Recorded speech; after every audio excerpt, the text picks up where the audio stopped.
And hello, everyone. Welcome back to Sauced. This is episode 12 of Sauced. And you know what, folks? This is long overdue. It is time for us to get into some vino, some wine, folks.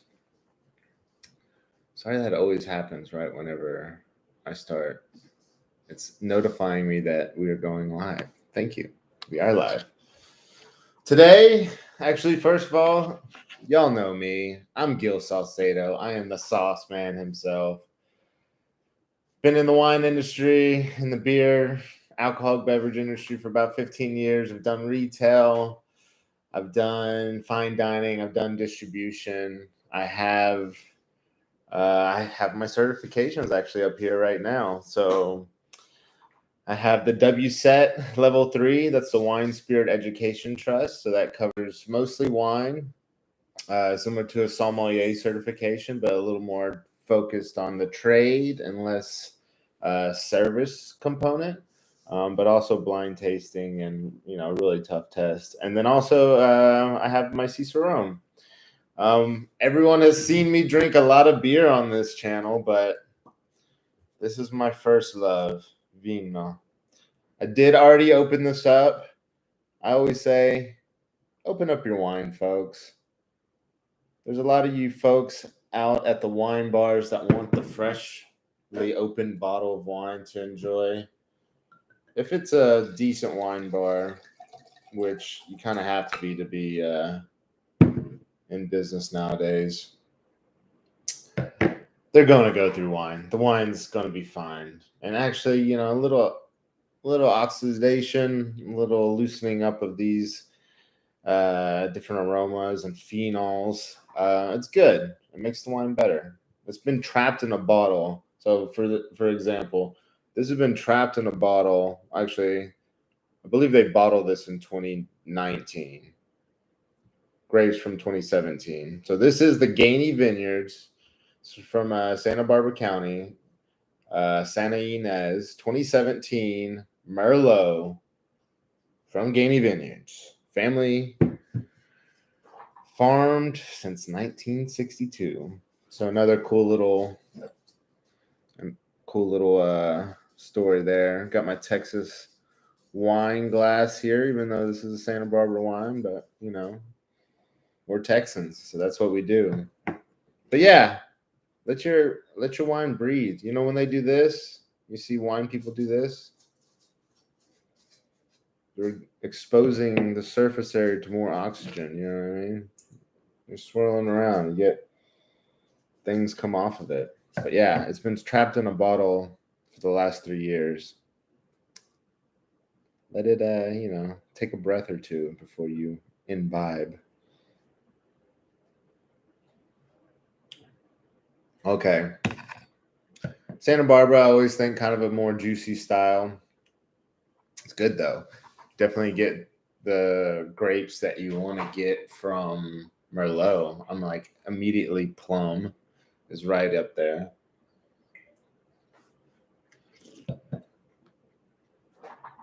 Maybe a little blackberry plum. Nice bite to it still. It's got a lot of life in it, a lot of vibrant, it's got a fair amount of acidity to combat that initial kind of ripe quality to it. Yeah. A little bit of heat. I think that helps too with the sweetness. I don't want to say sweetness, but you know what I'm saying, folks. The jammy nature of it. Yeah. What is this? 13, 14, 4, I was going to say 13.9. It's 14.2. Yeah. We like it. So with this, I want to go traditional French, Merlot, French varietal. It's gotten a bad rap because of some cult phenomenon. Some movies comes out. Some of the best wines in the world. A strong component of their wine is Merlot. Bordeaux, greatest wines. Some of the greatest.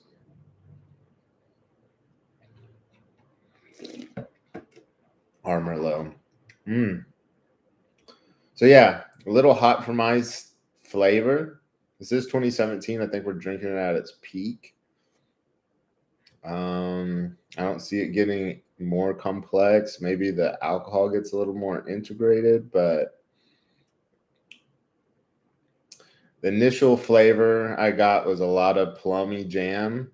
And as I kind of dive into it a little more, like I said, blackberry. It's got a little bit of a mellow spice component, or maybe not spice, like a herbal, savory kind of component to it. So for food, we're definitely talking about. I mean, if you want to get funky, let's do some duck with this. You know what I mean? Let's go to Chinatown and get some badass duck. Or if you know a good French restaurant.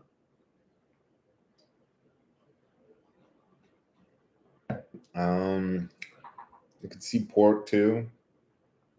Kind of need something a little rich and maybe a little bit of gamey. I think gaminess would kind of actually bring some of the complexities out in the wine. And it's such a kind of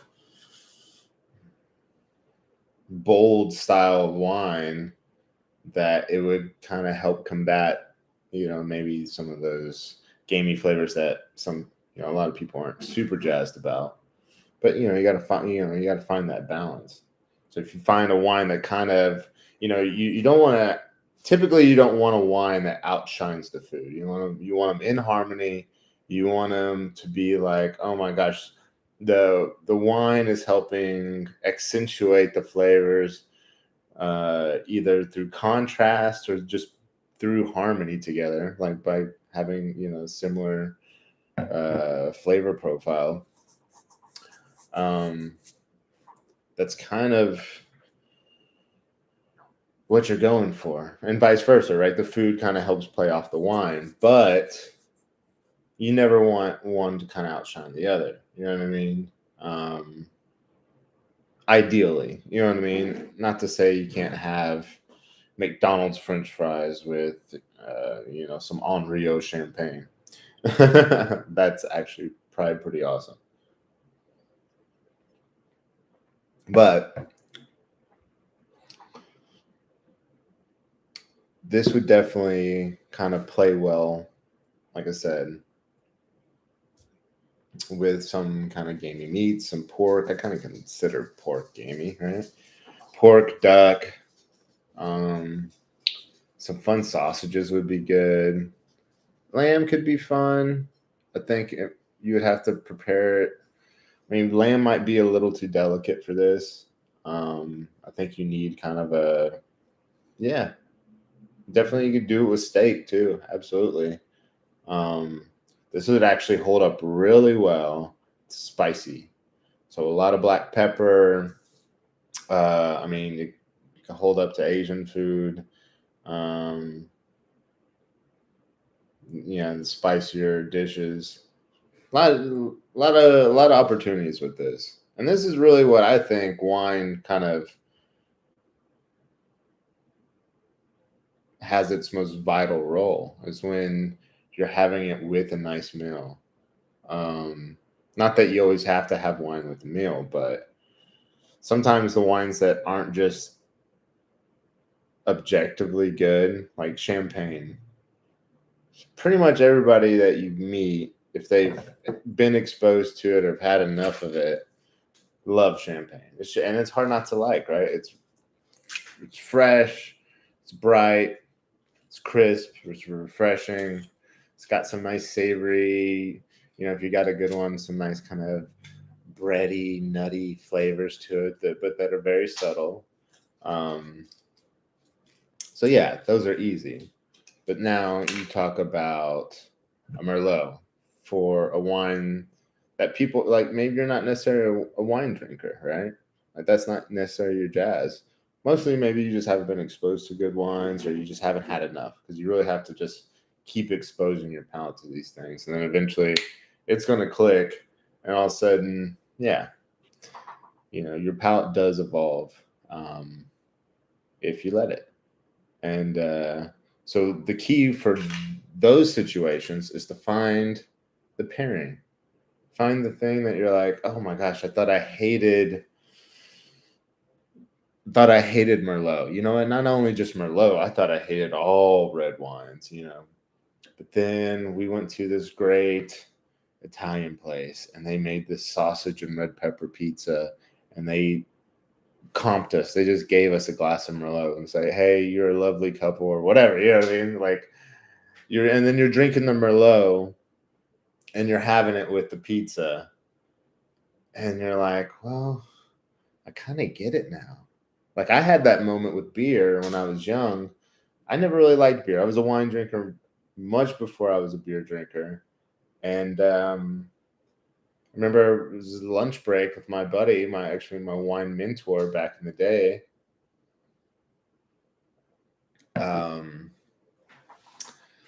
And shout out to Static, you know who you are.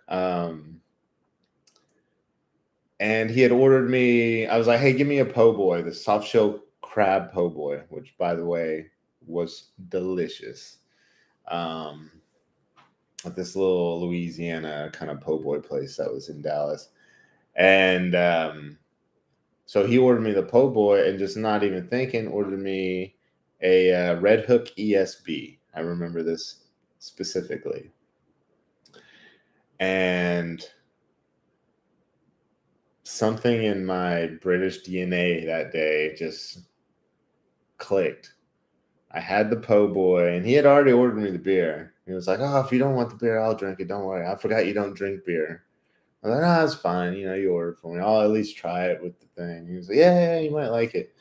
Take a bite of the sandwich. Great sandwich. I'd had it, a dozen times before. And then take a sip of the beer. And then all of a sudden that kind of grainy, bitter wateriness that I used to not like in beer, it didn't taste so bad anymore. I actually kind of went with the breadiness of the bread and the crispness and the oiliness of the fried soft shell crab. Kind of needed to be cut by something. It would kind of cleanse the palate. So when I went back, it was like a whole new experience. You know what I mean? And I was fucking hooked. I drank the whole beer, felt good, went back to work, got fired. Just kidding. But so that was my story. And that's where you really have to, we got a security breach. Matt, come here. What happened? Oh. Up. When he's not editing, he's also a security. You see something? Yeah. Well, folks, say hi to everybody. He's on alert mode. So he's security, producer, editor, and he's a busy little guy. That's why you always hear him tapping around everywhere. Yeah. There he goes, off to work again. Guys, Gainey Vineyards, we're going to give this. It's in the 7s. I like it. This is actually a great gateway red wine, too. I think all those Santa Barbara wines, they tend to have a good amount of fruit, but still be complex enough to deliver a really killer wine. 2017, Gainey Vineyards, Merlot. We're going to give you a 7.6. And yeah, with all the pairing suggestions and all that we mentioned before, yeah, we enjoyed it. And I think that's a wrap, folks. I think that's episode 12 in the bag. Like I say always, thanks for joining us. Stay sauced, my friends. And until next time, don't forget that I didn't know how to end this, but I'll definitely think of something clever to say next time. And until then, bye-bye.